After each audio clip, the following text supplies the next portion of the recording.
Unit 10 ecology for peace means શાંતિ માટે પર્યાવરણ અથવા તો પરિસ્થિતિ વિજ્ઞાન.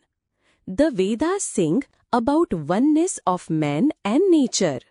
વનનેસ મીન્સ એકતા. વેદ માણસ અને પ્રકૃતિની એકતાનો મહિમા ગાય છે. The idea expressed in ancient texts have universal value. Expressed means વ્યક્ત. એન્શિયન્ટ મીન્સ પ્રાચીન. યુનિવર્સલ વેલ્યુ મીન્સ સાર્વત્રિક મૂલ્ય. પ્રાચીન ગ્રંથોમાં વ્યક્ત થયેલ વિચાર સાર્વત્રિક મૂલ્ય ધરાવે છે.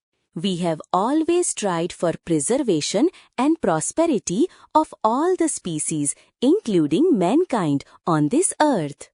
Preservation means સંરક્ષણ. Prosperity means સમૃદ્ધિ.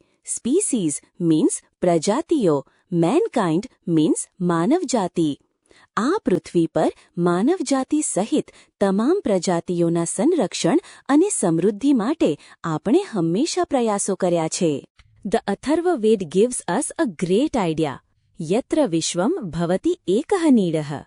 અથર્વવેદ આપણને એક મહાન વિચાર આપે છે. યત્ર Vishwam ભવતિ એકઃ નીડઃ. It means the whole world lives as one single unit like a nest. તેનો અર્થ છે કે આખી દુનિયા એક માળાની જેમ એક એકમ તરીકે જીવે છે. All the living beings have the same right to live and thrive. Thrive means વિકાસ પામવો. બધા જીવોને જીવવા અને વિકાસ પામવાનો સમાન અધિકાર છે. This can be achieved through co-living only.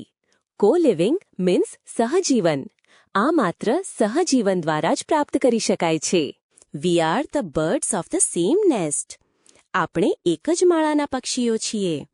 We may wear different skin, different clothes, speak different languages, believe in different religions, belong to different cultures. Yet we share the same home, our earth. આપણી ત્વચા, કપડાં અલગ અલગ હોઈ શકે છે. આપણે જુદી જુદી ભાષાઓ બોલી શકીએ છીએ. અલગ અલગ ધર્મોમાં વિશ્વાસ કરી શકીએ છીએ. અલગ અલગ સંસ્કૃતિઓના હોઈ શકીએ છીએ. છતાં આપણે એક જ ઘરમાં રહીએ છીએ, આપણી પૃથ્વી. Born on the same planet, covered with the same sky, gazing at the same stars, breathing the same air, we must learn to progress and prosper together, happily or perish together miserably. Gazing means તાકી રહ્યા છીએ. Prosper means સમૃદ્ધ થવું. Perish means નાશ પામવું. Miserably means દયનીય રીતે. એક જ ગ્રહ પર જન્મેલા, એક જ આકાશથી ઢંકાયેલા, એક જ તારાઓને તાકતા, એક જ હવામાં શ્વાસ લેતા આપણે ખુશી ખુશી સાથે પ્રગતિ અને સમૃદ્ધ થવાનું શીખવું જોઈએ અથવા દયનીય રીતે સાથે નાશ પામવું જોઈએ.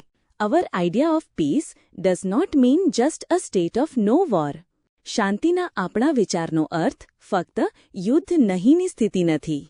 Neither it is limited just to men or countries and communities.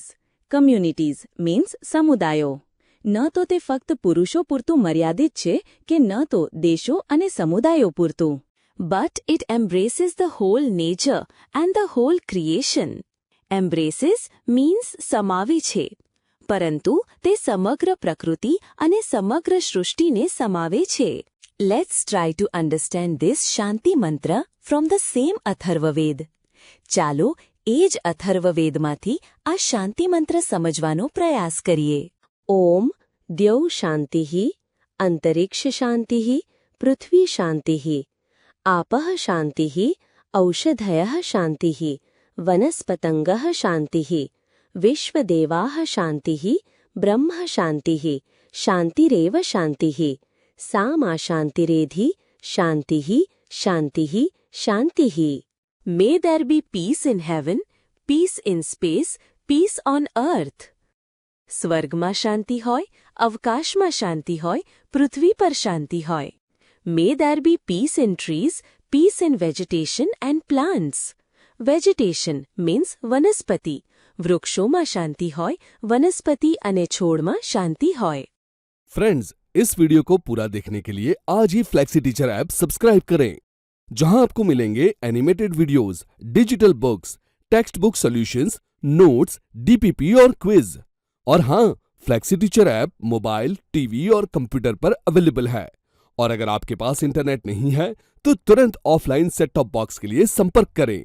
Flexi teacher, the one you needed.